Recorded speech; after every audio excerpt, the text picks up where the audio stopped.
The Ravens defense has been on an absolute tear as of late, and more help for the secondary should be soon on the way. Yeah, the turnover magician. Marcus Williams returned to practice for the first time in 7 weeks.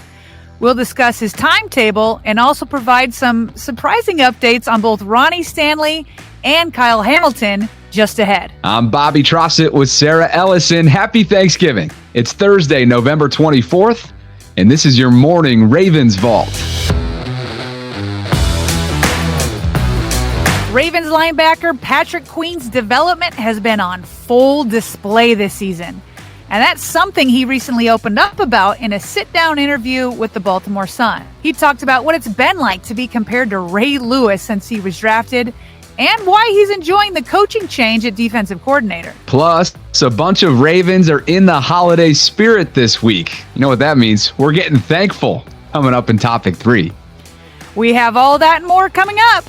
Thank you for waking up with the Morning Vault, where you get the most important Ravens news in just 15 minutes. All right, Bobby, John Harbaugh, he sure was in an awfully giving mood during his Wednesday press conference. Wouldn't you say so?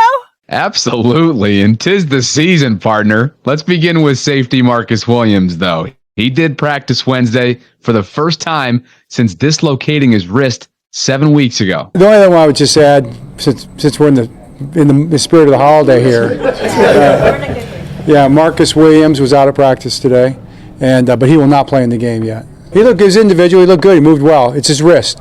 I think we just got to get him back moving, get him back in shape, and he's got a week or two of all that before he'll be ready to go. But the main thing, the wrist will heal. We just need to make sure he's in football shape. And we should mention, based off of the video provided by ESPN's Jamison Hensley, Williams wasn't actually seen catching footballs during the media viewing portion of practice. So the team's going to ease him back in during his 21-day practice window. Oh, yeah. More playmaking is on the way, though, at some point. It's honestly hard to believe this defense is on this kind of tear right now without arguably their best ball-hawking playmaker. But let's keep the good news coming. And in this case, I think we were both somewhat pleasantly surprised by Harbaugh's update on Ronnie Stanley when it comes to the MRI he received. Remember, Stanley limped off the field Sunday after his surgically repaired left ankle was rolled up on, and he never returned after being listed as questionable. Harbs was asked if his MRI gave room for optimism. It does. We'll still kind of work our way through the week. I'd put him in the day-to-day, game-day decision right now.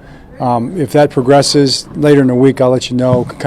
That's up in the air right now. Yeah, my gut tells me Ronnie won't go this Sunday in Jacksonville. Day-to-day means that Harbaugh is trying to be super vague, but it's also not a season ender. But I'm really encouraged by where things seem to be at with him. I mean, Bobby, he could barely put any weight on that left ankle while limping off the field Sunday. So this seems like a definite win for the Ravens. Yeah, and the same can be said for Kyle Hamilton, who also exited Sunday's game against Carolina and never returned. Harb says that further testing he's undergone in recent days for a knee injury looks good, but he did not practice on Wednesday. Neither did Lamar Jackson, which always creates a lot of chaos. Which, of course, Harbs was asked about. Yeah, it was a day. We had an issue from the game. It's not. He's going to play in the game, but I just wanted to hold him back and let him rest today. And Sarah, while Harbaugh wouldn't specify what prevented Lamar from practicing, the team's Wednesday injury report listed number 8 out with a hip designation. Now, you wonder if that's the same hip setback that forced him to miss the practice 5 weeks ago leading up to the Browns game, of course, which he played in. But nonetheless, he will be good to go come Sunday. And 2 more notes worth mentioning. Mark Andrews was a full participant in Wednesday's practice, while Gus Edwards was limited as he continues to work his way back from that hamstring tweak. Still to come here on The Vault, we're going inside the mind of Patrick Queen.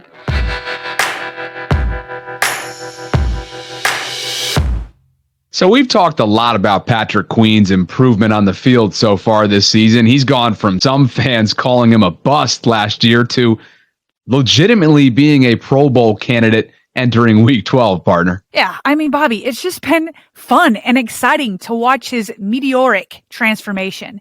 And it's made me wonder how he views it all. And the Baltimore Sun's Jonas Schaefer did a really good job of getting inside Queen's head with the sit-down Q&A. They hit on a number of topics, so be sure to go out to the Baltimore Sun and check the whole thing out. But I'm just going to pull a couple quotes ranging from how it felt to be compared to Ray Lewis and the differences in Wink Martindale versus Mike McDonald's defense. And finally, yes, his thoughts on his fellow LSU alum Odell Beckham Jr. and his chances of maybe signing with Baltimore. I see what you did there. You would pull out the quotes there on OBJ. Out of everything that was discussed in this wide-ranging interview, you are not letting go of that topic. We will touch on that in a minute. I'm fine with that. Okay, whatever. But what did he have to say about being compared to Ray Lewis? Because I think we both agree that's not necessarily a fair comparison. And I would imagine that since day one, that puts some intense pressure on PQ. Yeah, I mean, unfair is a great word for it, and that's exactly what he said. He said, quote, "Rookie year, I feel like I played amazing. Yeah, there were times of ups and downs, but I feel like I'm a rookie. You can't expect me to be a Hall of Famer right when I come in. And that's what I feel like you see when people on Twitter are always comparing me to Ray Lewis, me to Ray Lewis, me to Ray Lewis, what Ray did, what he's doing. And I feel like it's not fair because it took Ray time. He came in and yeah, he came in balling, but he wasn't a Hall of Famer the first 2 seasons. It took time for him to get to that goal. So I feel like now it's just important to now be consistent. I've shown the strides, I've shown the steps, the leap. So now I just want to be consistent, close quote. Yeah, well said by Queen there. It's so easy to get down a rabbit hole when scanning Twitter, and it just feels like by certain comments that he makes from time to time, I feel like he reads far too much into some of the tweets that come his way. And we all know that the mentions can be a dangerous place on that app. But I am curious, what did he say about the coaching turnover in recent seasons? We know that Mike McDonald was the inside linebackers coach when Queen was a rookie. And as you just heard from your quote there, he said he had a great year. Last season with McDonald gone in Michigan, though, in Wink's defense, he struggled. So with McDonald now and Zach Orr as well, who played linebacker for Baltimore for a few years as his direct coaches, he just seems to be comfortable and playing freely and fast. Yeah, and he said he feels a lot more comfortable because he understands the playbook better now. He said things change daily under Martindale, and now it's just more streamlined. This is the quote. "Once you get into the game, it's like, I know what coach told me, and I know coach trusts me. So I just go out and play my game." So I think the biggest thing was Mike coming here was just everybody there was settling down to trust what we're actually calling and knowing. Everybody knows the checks. Everybody knows the calls. Everybody knows exactly what to do. Close quote. Just sounds like communication and trust is much better now for him. And certainly a testament to McDonald, too, and what he's done in such a short time as the defensive coordinator. But, okay, let's get to it. Here we go. The floor is yours. What did he have to say about OBJ? He didn't even say that much. I just had to put it in here. He says, look, I'm disappointed that he didn't reach out yet. He says that he hasn't even reached out to OBJ yet. How can you not do that? He's a fellow LSU alum. So he said he saw a list from ESPN that reportedly had the potential destinations per sources, and one of those was not Baltimore. So Queen said, quote, "I've got a problem with that, so I'm about to check in with him." That was it. Nothing bigger than that. Well, for your sake, let's hope he does do exactly that, check in with OBJ. But before we finish up this part of the conversation, has he not talked about Roquan, or did he not talk about Roquan during this interview? Yeah, not a ton. He did talk a little. The interview was before the Carolina game, so he's more emphasizing that once they get their chemistry down, he thought big things could happen. Well, to me, Bobby, it looked like they did have their chemistry down in Carolina, and big things did happen. They just terrorized the Panthers offense. And I just got to throw this in. Brian Baldinger did a film study on just the two of them. Here's a quick snippet. And they are an unbelievable tandem. Like, you watch Patrick Queen come and just slap his former teammate, Bradley Bozeman, right in the chops. Like, they attack. And then here comes Roquan from the other side. Like, these two guys are with each other, like, every single play. Like, they're a tandem. Like, here comes the blitz on Chuba Hubbard, and here comes Roquan. Like, they just converge, and their speed is blinding. They just, like, together. At the end of every play, they're just slapping each other, having fun. Like, they are having a blast playing in this defense right now. They played every single snap against the Carolina Panthers.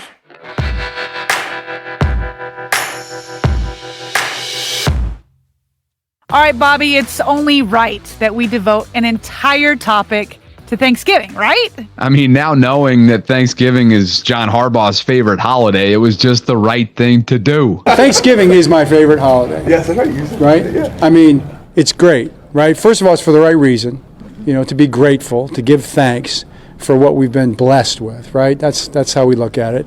And then you don't really have any obligations. I mean, you'd have to clean, guys out there, if you're not cooking, wash the dishes. It's the least you can do before you go sit on the couch and watch the game, right? Wash the dishes. That's all we got to do is wash the dishes, probably. Now, if you're cooking the meal, you may be washing the dishes too. That's all right. But other than that, you don't have to buy any gifts. You don't have to write any cards. It's the greatest holiday. Well, listen, I'm with Harbs here, especially since I'm doing all the cooking this year. Everybody else needs to get on dishes duty while I put up my feet and enjoy some football. Oh, yeah. And I know your household is hosting, too. So I guess the Campbell residence is as well. And Calais seems ready to go for this week. I feel like I did ask around, make sure guys have a place to go. Seems like everybody has a place to go. So it'll just be me and my family. A lot of family came in town for it. So I got a big family. So it's kind of nice to be able to have my family come down and enjoy Thanksgiving with me. It'll be special. So Calais may be excited for Thanksgiving, but he's clearly already focused on next month. I'm a big holiday guy. I love getting in the spirit, and so I was really joking with Tuck in there, Justin Tucker, and he was talking about how he's a Christmas guy. Like right away, he already got a tree up, and I was like, yeah, we got a tree up as well. So I'm definitely like a Christmas guy before Thanksgiving, but I still appreciate Thanksgiving.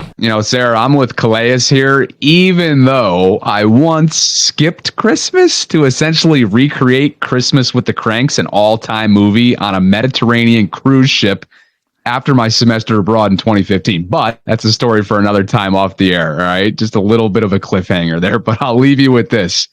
A guy who always seems to be living as if it's Thanksgiving, and that's Lamar Jackson. Here's part of his post-game interview with Fox after the Panthers game last weekend. It's Thanksgiving week, and this week when I talk to you, you are always full of such gratitude and appreciation. So besides your defense, what are you thankful for right now as we head into Thanksgiving? First of all, I'm thankful for God. Without him, I wouldn't be doing what I'm doing. My guys, when I woke up this morning, none of us would have woke up this morning. Start off with him. I'm thankful for him the most. And, my family, my teammates, and this dub right here. We got another win. We got to keep building, though. Keep stacking. Lamar Jackson, as always, great to see you. Congratulations and thank you. Appreciate you, Ms. Laura. Happy Thanksgiving.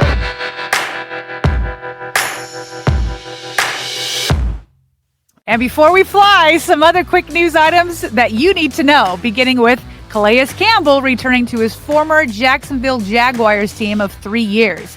He says he doesn't see it as a super sentimental game and sees it more as a business trip to get a win.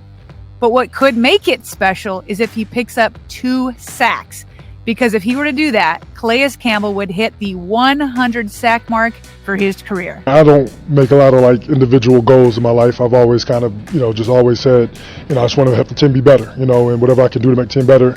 I never really chase sacks, never really, just tried to, go outside my job to make any plays. I just wanted to do my job at a high level, and if that was getting sacks, if that was batting balls or tackles for loss or whatever it may be, just do my job at a high level. But that's one of the few goals I set when I was a rookie, or really before I was a rookie, and I knew I wanted to play in the NFL. It would be cool to get in that 100 sack club. That's a rare club that only a select special group has been able to do. Get in. So for me, it would be cool. At the end of the day, it's just playing good football, and they'll come. If it's meant to be.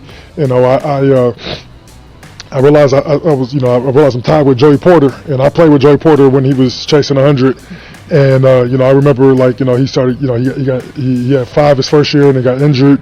And then came back the next year, and we thought for sure he'll get it. He's sitting at 97, and then he gets 1, and then he ends up getting injured and never played again. It's like it's hard to get to that number. So I don't take any day for granted. I know that at any given time this could be taken away from me from a football standpoint. So I just want to enjoy the ride and hey, play some good football and I think if I'm able to play out there, if I'm able to be healthy, I feel like, it's just a matter of time. Elsewhere, while there are concerns about the Ravens offense after last week's outing against Carolina, the unit actually ranks number 2 in the league in DVOA, according to Football Outsiders. Baltimore's offense only trails Kansas City in that category and is just ahead of Miami at number 3, Seattle at 4, and Philadelphia at 5.